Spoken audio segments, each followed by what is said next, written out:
वृंदावन में एक महात्मा जी का निवास था। लोग उन्हें नागा बाबा के नाम से जानते थे, जो युगल स्वरूप की उपासना किया करते थे।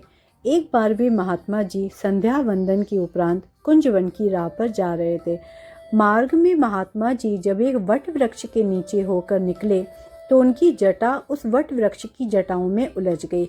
बहुत प्रयास किया सुलझाने का, परंतु जब जटा नहीं सुलझी तो महात्मा जी आसन जमाकर बैठ गए कि जिसने जटा उलझाई है वो सुलझाने आएगा तो ठीक है, नहीं तो मैं ऐसे ही बैठा रहूंगा और बैठे बैठे ही प्राण त्याग दूंगा।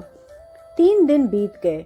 महात्मा जी को बैठे हुए एक सांवला सलोना ग्वालिया आया, जो 5-7 वर्ष का रहा होगा। वो बालक ब्रज भाषा में बड़े दुलार से बोला, बाबा तुम्हारी तो जटा उलझ गई, अरे मैं सुलझा दूं क्या? और जैसे ही वो बालक जटा सुलझाने आगे बढ़ा, महात्मा जी ने डांट कर कहा, हाथ मत लगाना, पीछे हटो, कौन हो तुम? ग्वालिया बोला, अरे हमारो जय गाम है महाराज, गया चला रहो हो तो मैंने देखी महात्मा जी की जटा उलझ गई है, तो मैंने सोचा ऐसा करूं कि मैं जटा सुलझा दूं। महात्मा जी बोले, ना ना, दूर हट जा। ग्वालिया, क्यों, क्या हुआ? महात्मा जी बोले, जिसने जटा उलझाई है वो आएगा तो ठीक, नहीं तो इधर ही बस गोविंदाय नमो नमः।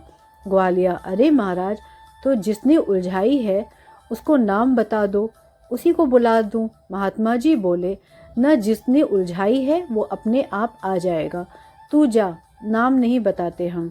कुछ देर तक वो बालक महात्मा जी को समझाता रहा, परंतु जब महात्मा जी नहीं माने तो उसी क्षण ग्वालिया के भेष को छुपाकर ग्वालिया में से साक्षात मुरली बजाते हुए मुस्कुराते हुए भगवान बांके बिहारी प्रकट हो गए।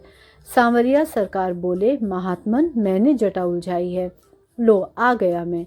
जैसे ही सांवरिया जी जटा सुलझाने आगे बढ़े, महात्मा जी ने कहा, हाथ मत लगाना, पीछे हटो, पहले बताओ तुम कौन से कृष्ण हो?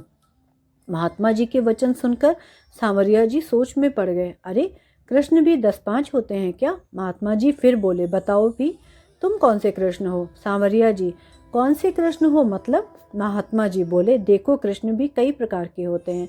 एक होते हैं देवकी नंदन कृष्ण, एक होते हैं यशोदा नंदन कृष्ण, एक होते हैं द्वारकाधीश कृष्ण, एक होते हैं नित्य निकुंज बिहारी कृष्ण। सांवरिया जी, आपको कौन सा चाहिए? महात्मा जी, मैं तो नित्य निकुंज बिहारी कृष्ण का परमोपासक हूँ। सांवरिया जी बोले, वही तो मैं हूँ, अब सुलझा दूं?